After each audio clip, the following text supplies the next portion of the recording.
дар дораи барномаҳои давлатӣ дар соҳаи маориф дар ноҳияи Фархор бинои мактаби наву замонавӣ бунёд гардид. Маросими расман кушодашавии ин биноҳои нави муассисаи таҳсилоти миёнаи умумии рақами 15 ба рӯзҳои ҷашни Иди Наврӯз рост омад.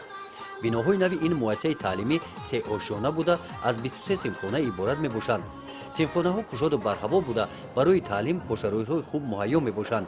синфхонаҳои фаннӣ бо воситаҳои аёнӣ ва таҷҳизотҳои зарурӣ муҷаҳҳаз гардонида шудаанд. дар ин муассисаи таълимӣ толори маҷлисгоҳ барои гузарондани маҷлису шабнишиниҳо, маҳфилҳои адабӣ, толори варзишӣ бошад, бо лавозимотҳои варзишӣ муҷаҳҳаз гардонида шуда барои 100 нафар мухлисон ҷойи нишаст дорад. من که آموزگار هستم در 35 سال با کسب آموزگاری مشغولم و داخل این مکتب شده و من یک حسیات پیدا شد کاش از سر جوان باشم و در این مکتب و شاگردان درس دهم و این مکتب آزاده وقتی قدم میمونی خود را یک من در سن سال دیگر به سن 60 میرم و آرزو دارم که از سر جوان شوم و در چنین مکتب کار کنم و مثال که سال جوانان است و جوانان به چنین مکتب ها و چنین شرایطی که پرزیدنت محترم جناب عالی شرایط مهیا کردن آرزومندم که شاگردان با لیاقت شاگردان با معرفت برآورده و در جمهوری ما خدمت کنند.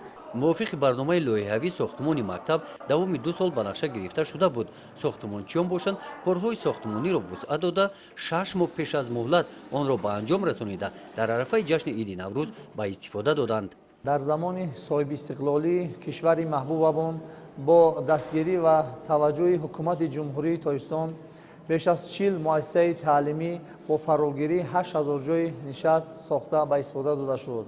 ҳисоби соҳибкорон ва сарпарастони алоҳида бошад, дар 5 солаи охир дар назди 28 муассисаи таълимӣ барои 4000 ҷойи нишаст шароити беҳтар кардани ҳолати оддию техникии муассисаҳои таълимӣ хуб гардид.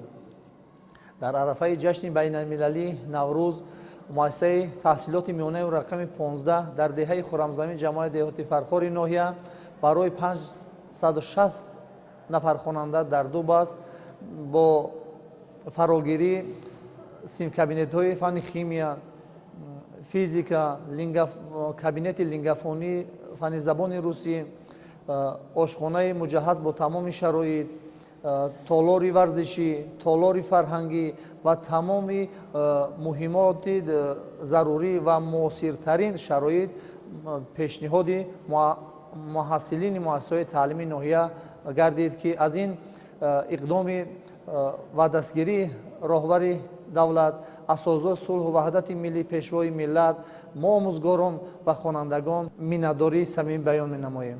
дар ҷавоб ба ин ғамхориҳои давлату ҳукумати ҷумҳурии Тоҷикистон ҳамарӯза аз истифода аз тамоми имкониятҳо ҷиҳати беҳтар намудани сифати таълиму тарбия дар роҳи худшиносиву худогоҳии миллӣ тарбия намудани насли ҷавону ояндасоз кӯшиш ба харҷ медиҳем.